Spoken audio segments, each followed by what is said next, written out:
Very good afternoon. How's things today? I'm back on the second day alone. I'm quite happy I have my own poster now. Eventually. Otherwise, you only see meals. Now I have at least my own poster for the next 2 weeks. How's everyone today? This morning, the weather is cold. It's really cold. I haven't been feeling that cold since a couple of months back. Well, it's a nice weather though. In fact, I woke up late this morning, and of course,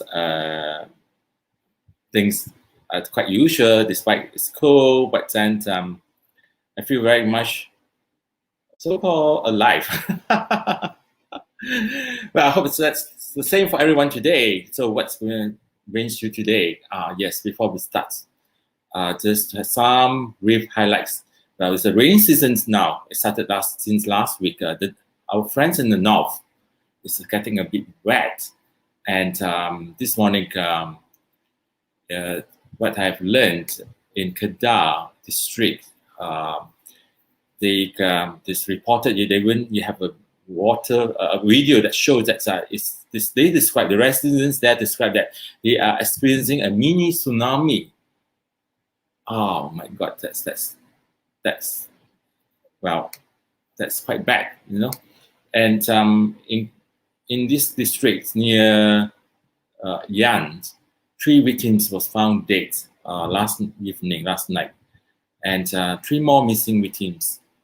That's how bad it is. We never expect such in so-called heavy rains without any so-called sign that sweeps away 3 victims, and 3 more still missing at the moment. So I hope that everyone take our friends in the north, please be careful. Do not drive fast. Keep it safe. We do not know. No indications now. The rains just come and just wipe everyone off, kind of things. So play safe. Well, we in Klang Valley, Kuala Lumpur, it's wet though. Even though of course it's a welcome for me personally, it's cool. But then I hope that it will not have anything drastic, that affect our life. And okay, we move on to what's the topics for today. Well, we are talking about. Well, we mentioned briefly yesterday This happens in Hong Kong. We're talking about they found a batch of frozen fish that's been sold at Hong Kong wet market that's found tainted with the coronavirus, means COVID-19. The health authority announced that fish samples carrying COVID virus are from Indonesia. Now, I don't know whether you all know, I do, ever since last year, I do my own shopping, I do my own cooking. There's a lot of fishes that's in Malaysia that's imported from Indonesia. Now, the worrying thing now is that do we, our authorities, actually have make efforts to check all these imported frozen fishes, not just fishes, frozen meats as well, to make sure that it's safe for us to consume. Now, there's no joke because you never know. It's most of we depends a lot of imports in terms of foods and all these things. So we have to be very careful. And this year, in February 2021, the World Health Organization actually made a surprising statement. The coronavirus could possibly be transmitted on frozen packages of food. I was a bit worried this morning. As my usual, I went there and picked up some chickens, frozen meat. Now I'm a bit worried myself, because the packet is left on the freezer, and so many people that actually touch it and have a look at it. Some people do not buy it and place it back. So that could be also contaminated. And the food scientists say that the virus can be persist and survive in conditions that are found in these cold and frozen environments. So it means that they live there, they cannot date even that it's frozen, the meat is frozen. So we have to be extra careful. I mean, of course, we can't see with our naked eyes. I hope the authorities, those who pass those import foods, frozen foods, have a good check, sample checks before it's too late, because a container will actually will be consumed by a lot of people. All right. Now, any things that we interact, because I'm alone for another more 10 more days. So we try to highlight issues and reason out and my own opinions, and please share with us. We have this Mr. Hall is in, Mr. Nick, Daniel Park. Yeah, please, if you have anything. Yes, Fabian is joining us. So how are you? How are you, gentlemen? Today we are also last evening when it already says that there's a shortlisted candidate for the coming Prime Minister, and now most of them are in Istana, already left Istana to meet our King. And we hope that soon, sometime next week, we have a Prime Minister and a cabinet. And this time we hope that the Prime Minister and the cabinet it's not just for a cabinet from Malaysia. We hope that they practice it. It's for everyone. The whole government is for everyone to take care of us.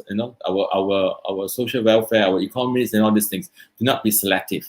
We always support good politicians, and I hope that message goes to the new coming so-called cabinets and prime minister to be. All right, we move on to our next issue that we like to highlight is the SOP violations. Do you know, last couple of days, August 17, 22 patrons of a restaurant were issued a compound of 2,000 each because they were caught dining in a restaurant at Dataran Mentari Sungai Way. Well, this is a real, I tell you, 2,000 for me is not enough for these people. You know very well, in Klang Valley, in Selangor, we are still under phase 1. We are not allowed to dine in, and yet you people, 22 of you all dine in. Please, are you the super VVIP? We have laws. Of course, a lot of people break laws. But then, you can, why do you do that? I'm asking you. 22 of you, without 1 or 2 persons. You have a wild party there? The restaurants is actually in Dataran Mentari, and if you know this restaurant, please boycott this restaurant for good. And I hope the authorities withdraw the license. Now, the restaurant manager is only 26 years old, but 26 years old is not young. He could be a father of few, was issued only a compound of 10,000. Please, I think that's too little. And those people 22 is actually too little for them. They should do community works, you know. So people here every day, we're talking about, well, yesterday we have a record playing, a new record, 22,000 people contacted positive. And your people still are not afraid. You have a shame of yourself, you know. So I hope this stop. I mean, it's quite ridiculous, very ridiculous, you know. And we have also along this week or so, August 12 was reported 60 premises ordered to close for SOP violations, you know. So why is it still happening? Despite every day we have this so-called not good, too good news every day we receive. That's how many cases of new cases, how many people have died, and all this thing. And now last month I think was also one or two. While a birthday party was caught in this private condo. They leased this condo's unit to organize private parties. You know. Well, in a certain extent, we also pick up point. Even there was a police station, I think, believe somewhere in Kajang, was also caught violating the law. They have also their own little party in the police stations. I can't believe why are we so sick. You know, usually people are so sick, really. Or you're gone cuckoo after 2.5 months coming to 3 months in lockdown. Please, we have to jaga kita. We can't live on like this, you know. Yesterday, out of curiosity, I was told certain high-end retail outlets was open. The UN have this in the social media saying that we are open for you.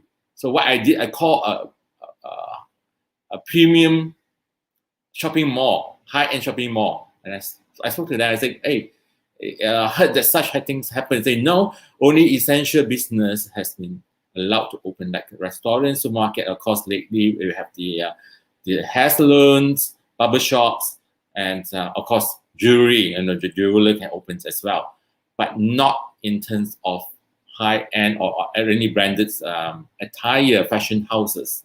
So they was assure me. I said, I heard so much about it. Your shops, your brands that's in your shop that's advertise, that promote that they're open. They say no. I say, unfortunately, I can't travel to your place. Otherwise, I will come over to inspect myself, you know, and report back to Edna hot issue.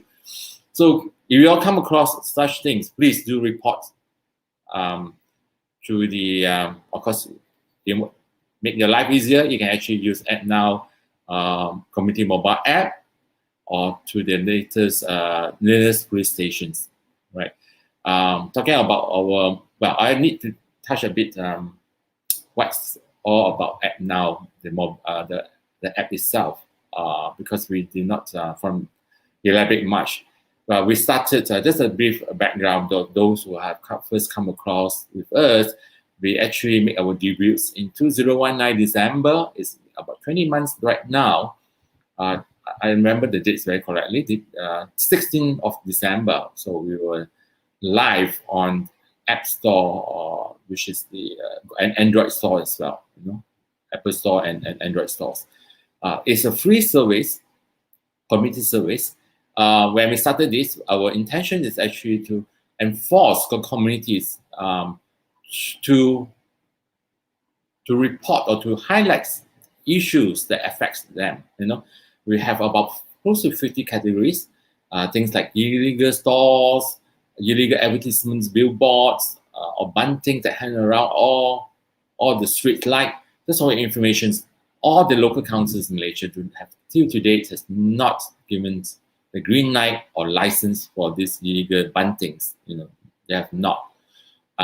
So we thought it like a garbage, that's pollutions. It's a very full, comprehensive category, and you can actually, it's come in 4 major. Now it's more than that, but in 4 major languages.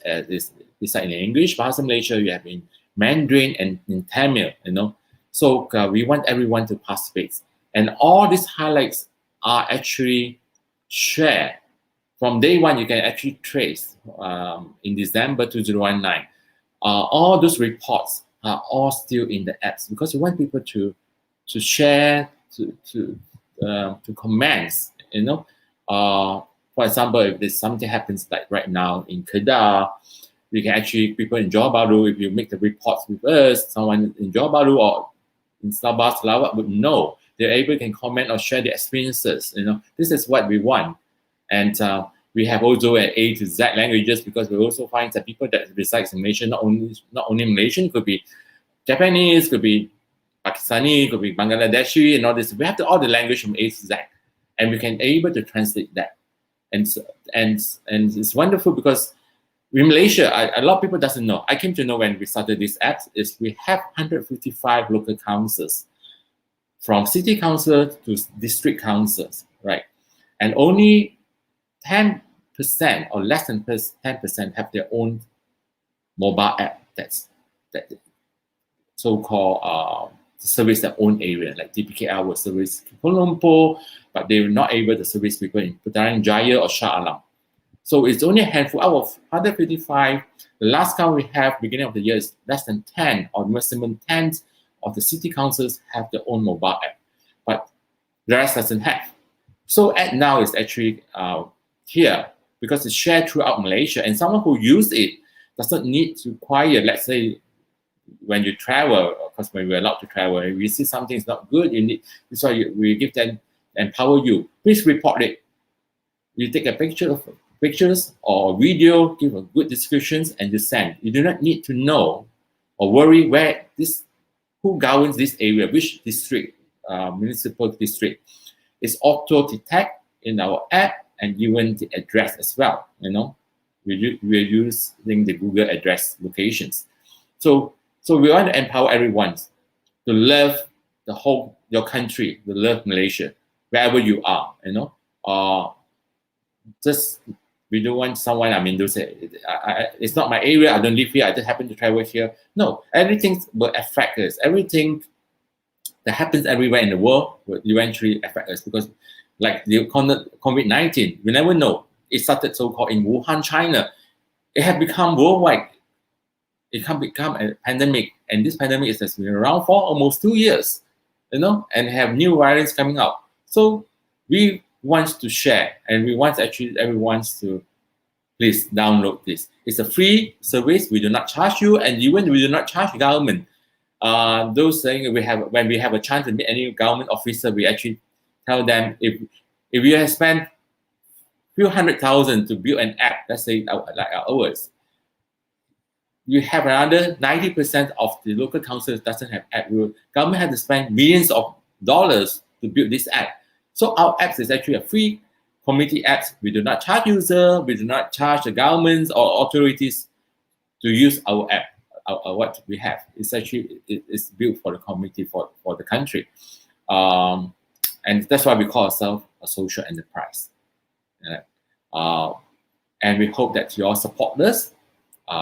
Be our ambassadors, promote this. If you think your friends, relatives, and your neighbors, I hope that this one, please. I'm always here, 7 days a week. You can always reach me. I always like to come by. Last year, I have through one of our few of our loyal user, we've been introduced to the so-called the committee heads, like the Rukun Tetangga heads and all these things, and the housing areas, they have a committee themselves. So, and I will have a chance also to meet a few good ministries, and they are very supportive, and hope that new governments too will give us this pat on the shoulder, give us more support, because after all, we want Malaysia to be good. Now we have Mr. Hall, some remarks from Mr. Hall. I say, since government's talking SOP, what happened to today's luxury buses fare? Well, I saw this, Mr. Hall, this morning before the show, but very unfortunate. It means it's too sensitive for me. I don't want them to bar us now, but they should know what they're doing, please. I saw them climbing into one bus, and I hope nothing happened to them. And police would take actions not to be fair to the riot. I think the police should take their own initiative. No need to someone to report them. Police it's actually violations of SOP. That's how I see it. Even though they are politicians, MPs, but they are still humans like us. They're nothing extra. We are breathe on the same air. Our bloods are red. I hope the police don't need someone just to make a report to take action. Please go there and give them a friendly advice, please, because it will be conducted this afternoon as well. I hope everyone, and MPs, I have actually speechless when I saw this article, and these are the people who are potential government of ours. Mr. Nick say Malaysia have two sets of law, one for the ordinary people, one for VIP. That's very true. No, I think that three. One more is for the VVIP. The VVIP is the untouchable.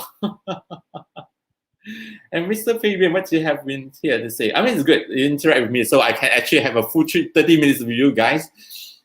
Mr. Hall say we can only hope our leaders just set examples for the riot to abide the rules of laws.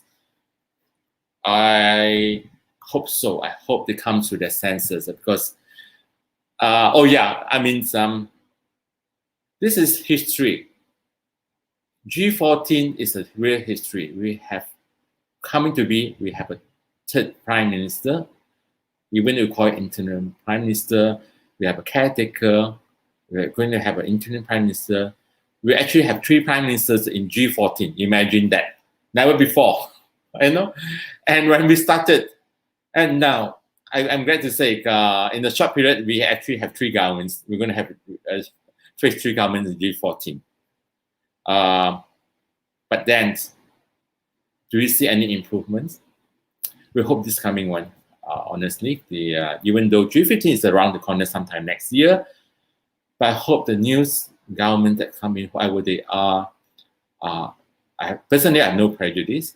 I hope it's a good government, not just saying the first few days at office, I'm the prime minister for everyone and all these things.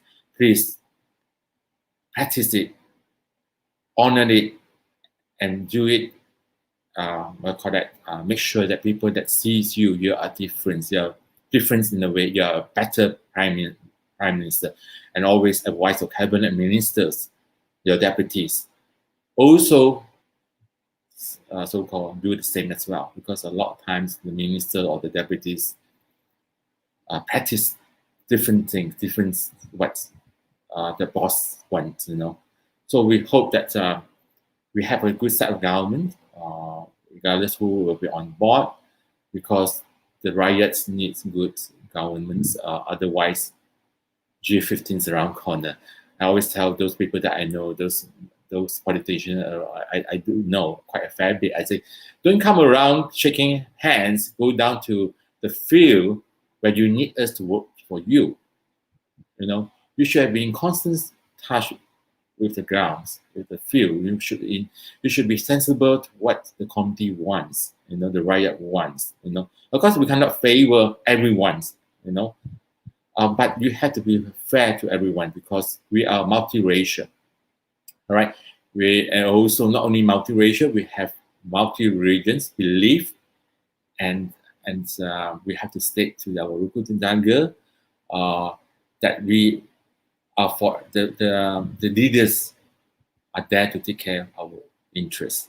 All right. So Mr. Fabian say we can only hope our leaders just set examples for the riot to abide the rules of laws. We hope. We always have this hope, but when they're on board, they always say they practice the same. But eventually, I mean, too bad. I mean, I don't know the coming one. No prejudice. But the previous experience, for me, I'm close to 60. I have lived long enough to see whether they actually preach what they practice or what they say, you know. And we hope for a reform. I hope that things we need to improve. as I've commented yesterday in the one of the live show last evening, Malaysia is a wonderful country. We have a lot of good resources. We are very rich. We have very good, talented people, and now we should rise again. We should be one of the aggressive or so-called tigers in Asia. We always call ourselves. When I was still studying those days, we are one of those tigers that's in Asia. People, a lot of people say, "Oh, Malaysia, wow, up and coming. You have a lot of good futures." But what happened now? So we want to back. We want to have the kind of stamina, aggressive. We want to have the very positive thinking. So I hope our coming leaders will lead us the way. So Mr. Nick gave me advice. We're not talking politics. We're not talking politics. We hope that we have good politicians that lead us all the way, and I'm sure they all agree to that. All right. So what's new? Okay. Before I wrap up, this is about vaccinations. I read it also before the show starts. Certain groups request for better vaccination access for refugees. Now, in Clanwilly, there's only certain centers allowed, but it seems that it's not easy for refugees to get vaccinated here, as they have to face many hurdles. And these are the advice from the welfare groups. They say that some issue faced by them are the language barriers, transportations to the vaccination center, the app itself, My Sejahtera apps, and the fear of getting arrested if they go up for vaccinations at the centers. So this is something, it's true. Believe me, a lot of people, these refugees are afraid to get vaccinated because they get caught. And some of these centers are very far from where they stay. We have to figure a way to treat this and to address this issue. That's why we have fake vaccinations certificate for sale, so that they can sell to this group of people who have fear, and they're very naive. They say, "Oh, probably I have this certificate. I can show the people around I'm vaccinated." But now it's not. We do not recognize any paper vaccinations certificate. We only recognize those that will be in the My Sejahtera app, in the apps itself, that shows that they have the certificates. So I hope that this issue will addressed, because a lot of these cases come from these refugees, and even from yesterday also reported a lot came from the industry groups since this year. I think there's a lot of cases. I will bring it in the next issue. So time flies. I thought I would never make it for half an hour. It's already 28 minutes now. Well, it's time to say goodbye again. And tomorrow, Friday, is the weekend. So tomorrow we have another show, and we hope the best for Malaysia, for everyone here. Now, so stay safe, stay strong, and always stay positive. Goodbye, and I see you soon tomorrow at the same time, 12 noon. Take care. Bye.